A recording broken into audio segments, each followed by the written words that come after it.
Here we go, everyone. Are we ready? We're ready. We're doing it. Hi, Mickey. Hey. Hi, world. We are going to talk today about curiosity. But before we do that, today is something of a holiday. It is June 6th, which has come to be known as D-Day because that day in 1944 was the day when Allied troops landed on the beaches of Normandy in France, and it marked the beginning of the turnaround of forces against the Germans in Europe in World War II. Today, it is remembered as a climatic moment, but also the day when many people, many young men were killed, and there is in tribute a magnificent cemetery there on the shore, right above the shore, in Normandy, in France, of course. I visited there once, about maybe 15 years ago. I rented a car. I drove around that part of the country. There is a museum dedicated to that whole period, the landing, and the cemetery, which is photographed all the time, wide expanse of lawn. But the photographs don't even do it justice because the cemetery is immense. It's huge. It goes on and on. It's superbly well kept. So you get a sense of the enormity of what happened that day and a few days subsequent. Today is the 80th anniversary of the landing at Normandy, known now as D-Day, and a lot of the bigwigs from the States are there. President Biden is there, and a couple of the cabinet secretaries are there today as well. So it's something to not ignore, and that's why I wanted to be sure that we said our hello and our appreciation for many lives lost, immense heroism. The guys who were there were generally very young, 18, 19, 20 years old. And it was because of their heroism that the war was cut short. And we won, and we're here today. You said your brother fought in World War II, right? My brother did go into the Air Force, but it was later. It was 2 or 3 years later, before the war ended, but after D-Day. But actually, I knew a friend of his was part of that landing on June 6th. Dave from Dallas also. I knew him very well. And he survived happily. Later, he married a wonderful gal. They had a long life together. They had 4 children. I knew them very well. Dave has passed away, so has his wife. But yeah, he brought the reality to that amazing moment. Yeah, my great uncle was at the beaches in Normandy as well.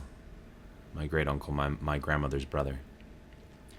You know, if you go there today, it boggles the mind because it is so beautiful. It's so extremely peaceful and well kept, and high above the coast. And you have to try and in your head picture what it must have been like then. Yeah. So utterly different. You said 12? I would have been 12 then, Yeah. yes. I Wow. remember it vaguely. What was it like here in the U.S. as a kid during the war, and like, what was the temperature of the country? You know, I was always young still, and what I remember were the things that were rationed. Hmm. We had gas rationing. You got a little sticker that you put on the windshield of your car that allowed you a certain amount of gas, limited. Clothing was limited, what you could buy. Silk that women used in hose were used elsewhere.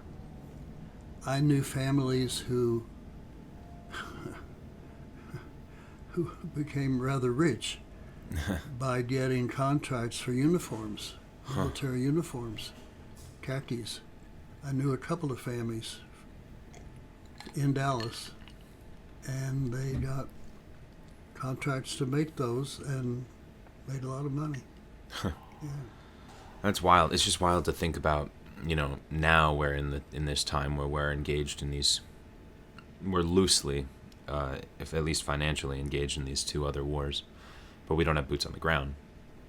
But just to think about the temperature that is going, we have in this country now pertaining to Ukraine and Russia and to Israel and Palestine.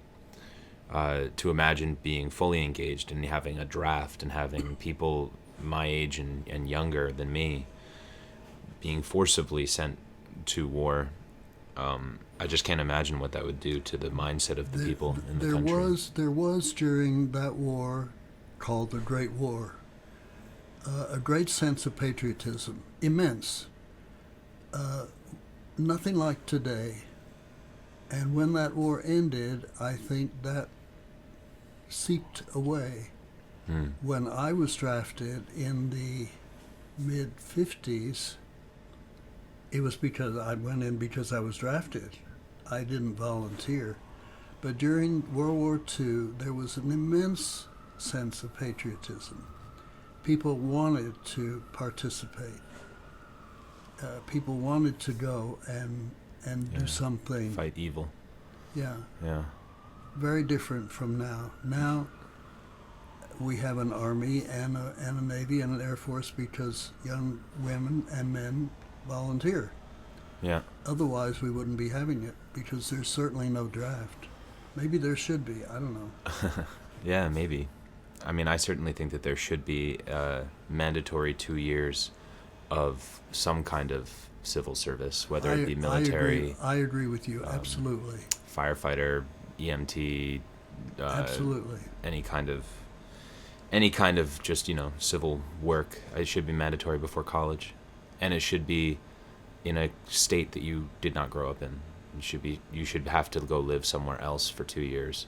It would be a good thing. Yeah, put out forest fires or whatever it is. But you should have to do it. I know that my cousins they live in Norway, and they all had to do military service. Really? Yeah. Oh. That's something that you just have to do there. And in Israel, obviously, you have to. Sure. But we don't do that here, which I think it kind of cuts people's sense of duty to their country. It cuts it off. We're so individualistic in this country, and people, when they don't have to serve at a young age and see like what that service is doing for communities around the country or overseas, I think that they don't think that they think they have a right to just do what they want to do. Mickey, do you think we're raising a different kind of generation? Oh yeah, I mean, there's a quote that I heard a few times from a few different places, but it was hard times create hard men create soft times create soft men, and soft men create hard times. And I think that we have, I say the word men, but I mean people, but I think we have soft people right now. The generation that's growing up now is a generation of soft people, or at least the generation that I grew up in. Maybe this newer generation is, in some ways, a little bit more wise to what's going on in the world because they're growing up with technology and they can, at a young age they're inundated with all this global news and stuff. But I think that we live in a time of soft people who don't want to do hard work. They don't want to. There was a something that just came on the news. It was some poll that they had taken about interviews, like kids coming out of college who are doing their first interviews for jobs after school, and the percentage of them who refuse to turn on their camera during a Zoom interview, like a computer interview. They won't turn on their camera, so they don't want to be seen. A percentage of them are taking their parents to the interviews with them. Yeah, like young 20-year-olds. For a job interview? For a job interview. Yeah, they're doing, it's just these weird things that they don't want to work full time. They don't want to, it's just a different time. People are a little full of themselves right now. But anyway, all this is to say, today's an important day. We've had 2 back-to-back important days for our show, last week and this week. First U.S. president to ever be convicted of anything, and then a week later, D-Day. So it's a good run for the show. Well, it is the 80th anniversary of D-Day, and it's being properly remembered. Mm-hmm. Interestingly, because I'm a viewer of morning television, and there are 2 of the big networks that I tend to watch. One of them covered the events in Normandy fully this morning, with the president, with the reporters, with the cameras all over the place, with the cabinet secretary, and it was really beautiful. The reporter had a personal connection through some members of his own family. It was very fitting. When that program, or when I left that program and went to the other network, there was no mention at all, nothing. And I thought, I don't like this, It's part of your obligation, if you are a news network, is to cover that piece of news. Yeah. It is a piece of news. When the leading people in the government, or some of them, take the trouble to go to France, that's news. Yeah. Where were you? The third network, there are 3 major networks I didn't look at because I don't happen to like it very much. So anyway, that's that's that. Yeah. Well, on the subject of curiosity, Yeah. I do think that is part of a bigger problem that we're dealing with in our culture or society or What do whatever you today. mean? That wouldn't be covered on a major news program. That something as historic and significant for our country and for the world wasn't covered on a news program on the day of the 80th anniversary of it. It just speaks to a lack of interest that maybe their viewers have, or they don't find it to be valuable because they don't think people are going to want to. And I that whole history repeats itself thing. It's like if you don't study, if people today who are my age and younger aren't actively engaging in learning about what has happened in the past for our country, it's so easy to fall into the same patterns, and something could happen again. We're so close to falling back into other wars right now, and if we ever put boots on the ground with American troops in either of these 2 wars, like, we're falling back into something that we, for the last 23 years have been in the Middle East, and we just got out last year, and now we're going to go back in again. What do you think on the general matter of curiosity? I mean, I think it's important. I think that my mom used to say to me when I was a kid, uh, if you didn't learn something new today, then it was a wasted day, which I think is true. You know, it's important. I mean, it speaks to the kind of what we talked about last week on laziness, where I do think that sometimes I overconsume information, but it's because I'm just a generally curious person. I just want to know things from people who know more about them than me. You know, I like to talk to people who study finance, or you know, people who are in accounting, or people who are in woodworking, or people who are doing whatever. Like, I want to know why they like it so much that they decided to dedicate their life to it. But I think it's also because the thing that I like so much, that I dedicate portions of my life to at least, is people. You know, I'm curious about people. I care a lot about what makes them tick. Yes, but you have used your curiosity also to create art. Mm-hmm. That's no small matter. Huh. And to do some theater, acting. Mm-hmm. You know, you have used your curiosity. I think that's great. Yeah. Thank you. Yeah, I mean, I think I do implement you know, my lust for learning into a lot of the things that I do. In some ways, I think I need to focus myself a little bit more and do fewer things. You know, but just to a greater degree. But I don't do that as much as I want to. How about you though? Has curiosity played a role in your general? Yes, I think so.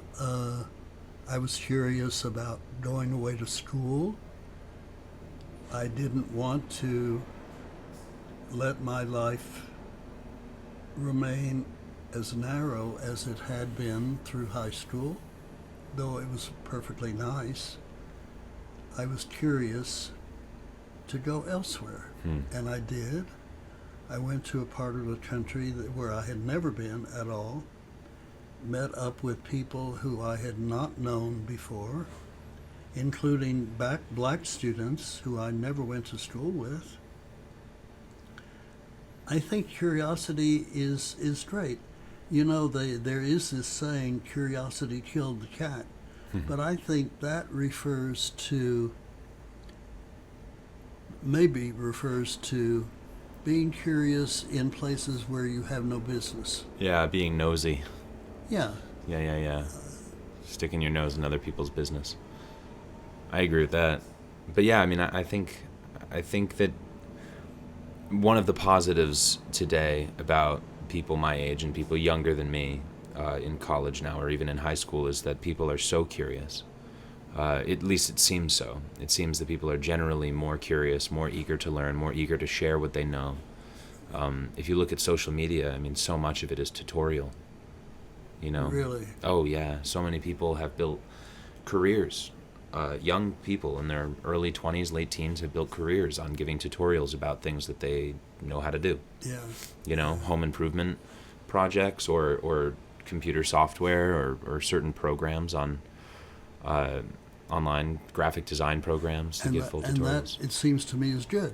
It's great. Yeah, I mean, I've almost everything that I've learned how to do, I've learned from YouTube. You know, Really? yeah, I've learned from videos of people, amateurs, you know, who aren't getting paid to do what they're doing, making a video on how to do a Rubik's Cube, or how to build a table, or how to, you know, properly cut something using some specific power tool. And every time I need to learn something, I'm learning how to make leather goods right now. And I remember you showed me that little wallet that you were yeah. starting. So I've been learning that. I learned all of it on YouTube, just from people who work with leather, teaching how to work with leather. This is great. Yeah, I just like, you know, I like learning how to make things with new mediums, because you get bored of the same medium after a certain amount of time. Do you think you've ever been curious about something that you should not have been curious about? In Catholic school, I did. In Catholic school, I got in a lot of trouble for asking too many questions about God. You know, I was always told that I was too curious, or that I, you know, was being doubtful I was being a doubting Thomas, is what they would say. Yes. You know, the apostle. But I always thought that they were wrong. I always valued the fact that I want proof.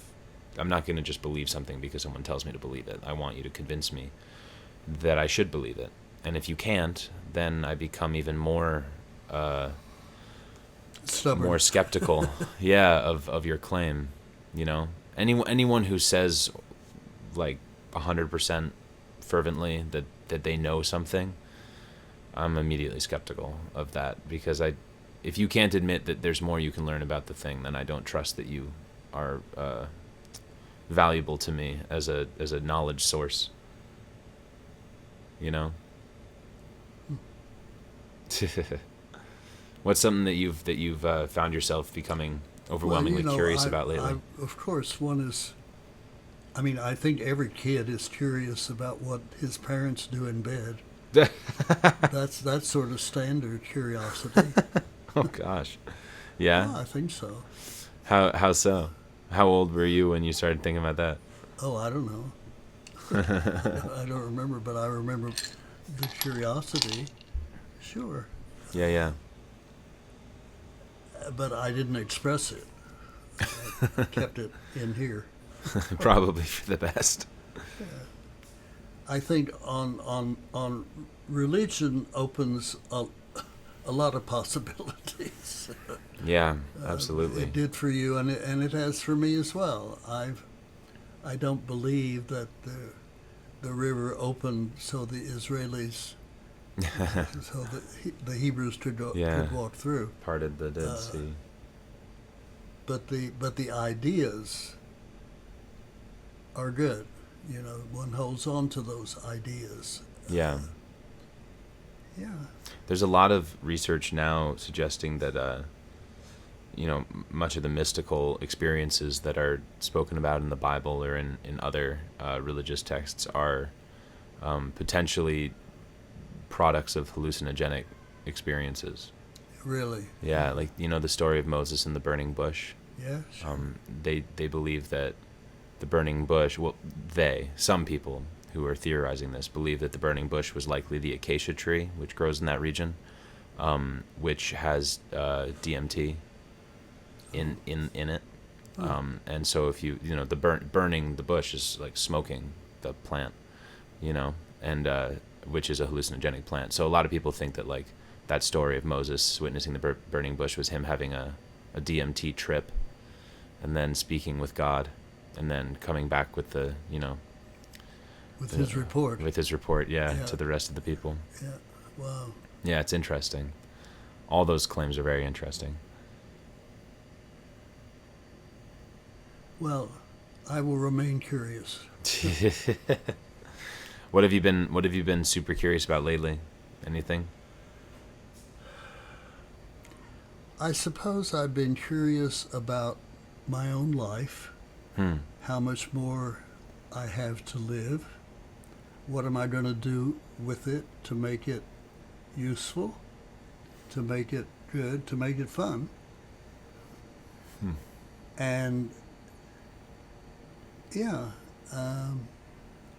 curious about, I would say, maybe what do I owe back to the world?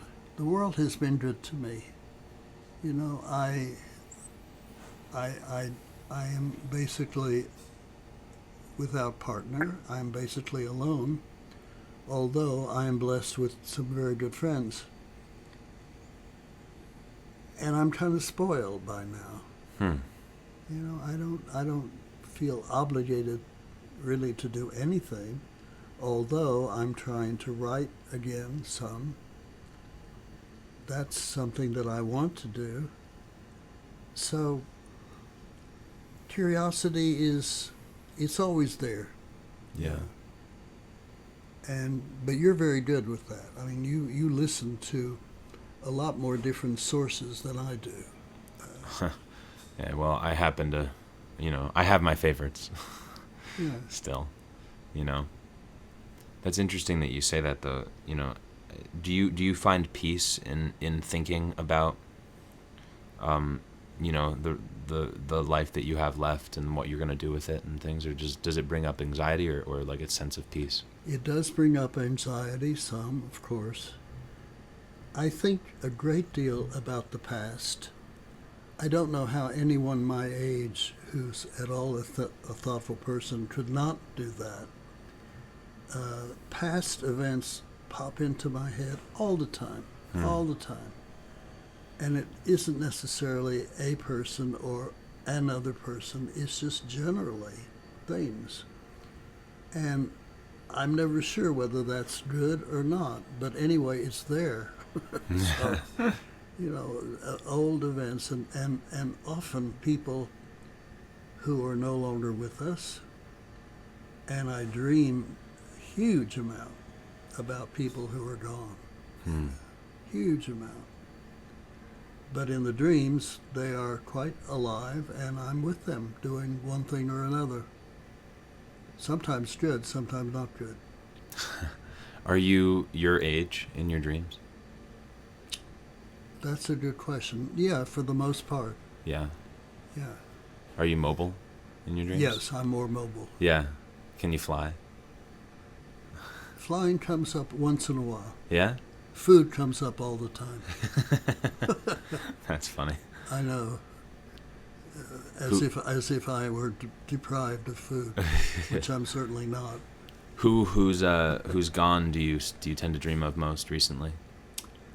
I dream of my mother. I dream of my friend Arch, good friend who died brain cancer about 10 years ago. Yeah, various people. Yeah. But I don't know, it frightens me sometimes that these people are still so present, and yet I'm not so sure that it's so bad. Yeah. If when I'm gone I run into them, I'd be very happy. Yeah. And you'll be present in other people's dreams. I'm very curious about what dreams are. I as well. Yeah, right? I love dreams. I was in therapy a long time, and one of the most engaging things for me was to talk about dreams. Oh yeah. If I were a therapist, I would like to specialize in dreams. Yeah. Yeah. But it would take a lot of training. A lot. Yeah. Absolutely. Because a dream can mean so many different things. Yeah. And I might be any number of different people. Yeah, I believe that's right. Stanley, we're coming up on 30. Any final thoughts on curiosity? Well, my final thought goes back to D-Day. I want us to appreciate what all those brave young guys did on June 6, 1944, having no idea of what awaited them, and many of them giving their lives. And we are where we are today in a peaceful country, so far, because of them.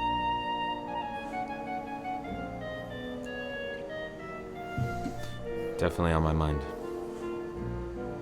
Stanley, I'll see you next week. Bye all. Bye.